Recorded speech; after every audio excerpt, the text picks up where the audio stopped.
اور میرے دل میں یہ شعر گونج رہا تھا کہ جمال حسن یوسف پر فدا صرف ایک زلیخا تھی، جمال حسن یوسف پر فدا صرف ایک زلیخا تھی، مگر روئے محمد پر فدا سارا زمانہ ہے۔ تو آئیے پھر سے خطابت کے لیے میں بڑے ادب و احترام کے ساتھ جناب مولانا محمد صدام حسین فیضی دامت برکاتہ سے درخواست گزار ہوں کہ وہ جو خواب تھے میرے ذہن میں نہ میں کہہ سکا نہ میں سن سکا، وہ جو خواب تھے میرے ذہن میں نہ میں کہہ سکا نہ میں سن سکا، جو زبان ملی تو کٹی ہوئی، جو قلم ملا تو کٹا ہوا۔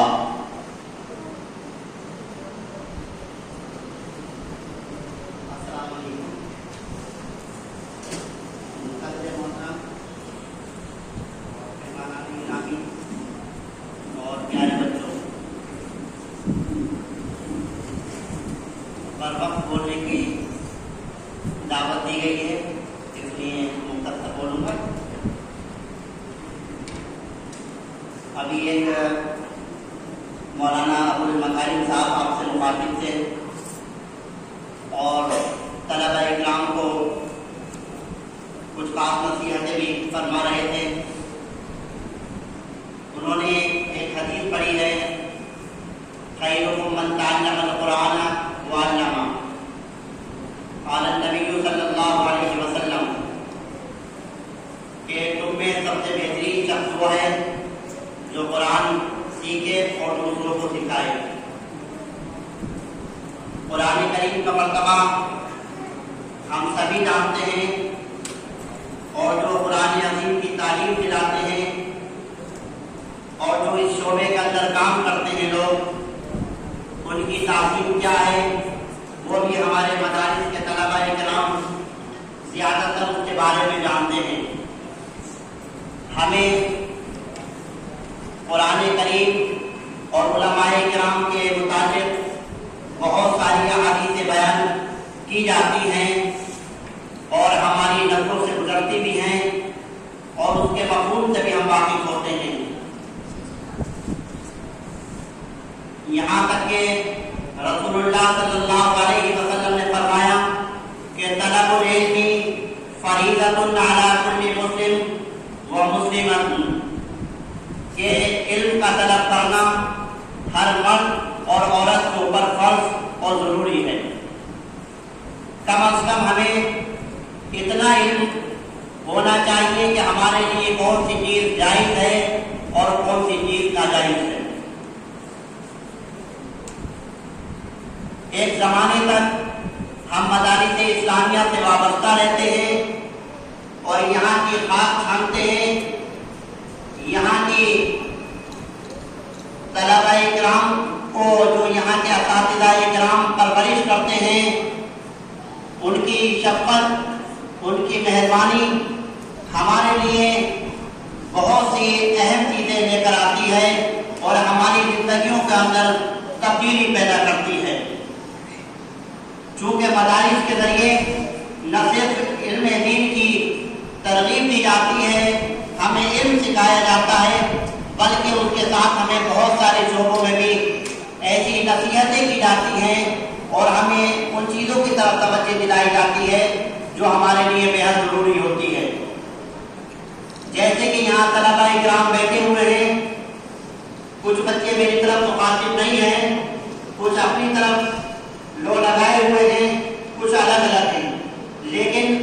یہاں جو تربیت دی جاتی ہے اس کے اندر خاص کر کے بچوں کو اس طرف بھی توجہ دلائی جاتی ہے کہ جب ہم اپنے بڑوں کے سامنے بیٹھیں تو ہمیں کس طرح سے بیٹھنا چاہیے، اگر ہم کسی کے سامنے آئیں تو ہمیں کیا تربیت دی گئی ہے، ہمیں کیا کرنا چاہیے۔ یہ سلام کی پہل اور اسکولوں کے اندر نہیں دی جاتی ہے، مدارس کے اندر ہی دی جاتی ہے۔ اپنے بڑوں سے کس طرح بات کی جائے، ان کے ساتھ کون سا رویہ اختیار کیا جائے، ان کی تعظیم ہمیں کس طرح کرنی چاہیے، یہ تمام چیزیں ہمیں مدارس کے ذریعے ہی حاصل ہوتی ہیں۔ استاد کا احترام، والدین کا احترام اور اپنے بڑوں کا احترام، قلم اور کتابوں کا احترام ہمیں صرف اور صرف مدارس کے ذریعے ہی دیا جاتا ہے۔ تو جو حدیث میں نے آپ کے سامنے بیان کی ہے اس کے اندر رسول اللہ صلی اللہ علیہ وسلم نے ہمیں فرمایا کہ ہم سب سے بہترین لوگ ہیں، کیونکہ جو ہم لوگ یہاں پہ موجود ہیں، جو طلباء کرام کو جن کو چنا گیا ہے، ایک بڑی آبادی دنیا کے اندر پیدا ہوتی ہے، ان میں سبھی لوگوں کو اللہ تعالیٰ اپنی دین کے لیے مختص کرتا ہے اور اپنے دین کی اشاعت کے لیے فروغ کے لیے چنتا ہے۔ لاکھوں کروڑوں لوگوں میں چند طلباء کرام اور چند لوگ دین اسلام کی تربیت اور فروغ کے لیے کام کرتے ہیں۔ ہم بھی انہیں خوش نصیبوں میں سے ہیں، اور یہ حضرات جو یہاں پہ موجود ہیں، بیٹھے ہوئے ہیں، ان کو بھی اللہ تعالیٰ نے اسی لیے چنا ہے۔ تو ہم اپنے آپ کو کمزور نہ سمجھیں، حقیر نہ سمجھیں، بلکہ ہم مہمانان رسول ہیں۔ ہمیں اللہ تعالیٰ نے اپنے دین کے لیے چنا ہے،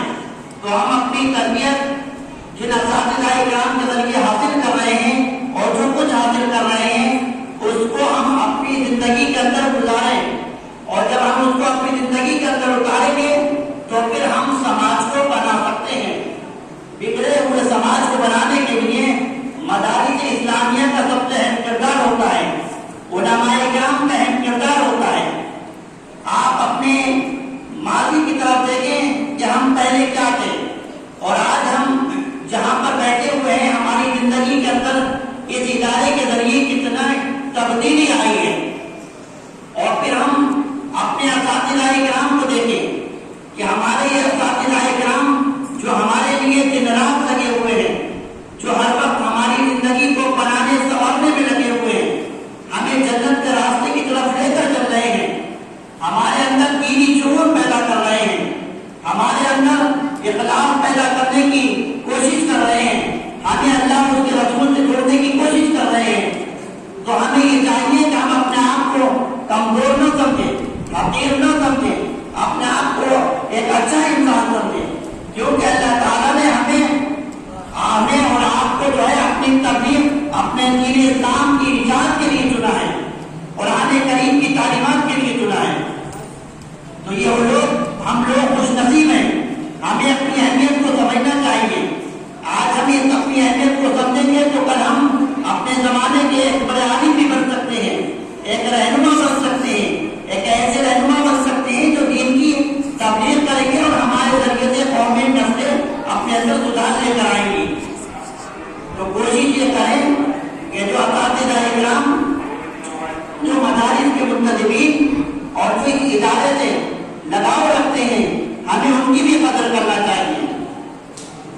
جو معمولی لوگ ہمیں یہ حقیر سمجھتے ہیں ان کو ہم سمجھنے دیں، لیکن ہم اپنے آپ کو اپنی اہمیت کو خود سمجھیں۔ آج مدارس کے ذریعے ہی دین اسلام کو فروغ حاصل ہو رہا ہے۔ انہی مدارس کے ذریعے پڑھنے والے طلباء کرام جو یہاں موجود ہیں، ان کے ذریعے ہی ہمیں جو ہے ہمارے دین کو اشاعت اور ہمارے دین کو تبلیغ اور ہمارے اسلام کو فروغ حاصل ہو رہا ہے۔ اسلام کو مٹانے کی کوششیں بہت کی جا رہی ہیں، اسلام کو ختم کرنے کی بہت سی کوششیں کی جا رہی ہیں، لیکن یاد رکھیں انہی مدارس کے ذریعے سے، انہی علماء کرام اور منتظمین کے ذریعے سے آج اسلام کو فروغ حاصل ہو رہا ہے اور آج اسلام محفوظ ہے اپنی جگہ پہ۔ تو ہمیں چاہیے کہ ہم اسلام کو فروغ دینے کے لیے، اللہ اور اس کے رسول کی بات کو فروغ دینے کے لیے کوششیں کریں، زیادہ سے زیادہ کوشش کریں کہ ہم اساتذہ کرام کی رہنمائی میں اور ان کی نگرانی میں رہتے ہوئے کچھ حاصل کریں۔ انشاءاللہ امید ہے کہ ہم اپنے اندر تبدیلی لے کر آئیں گے۔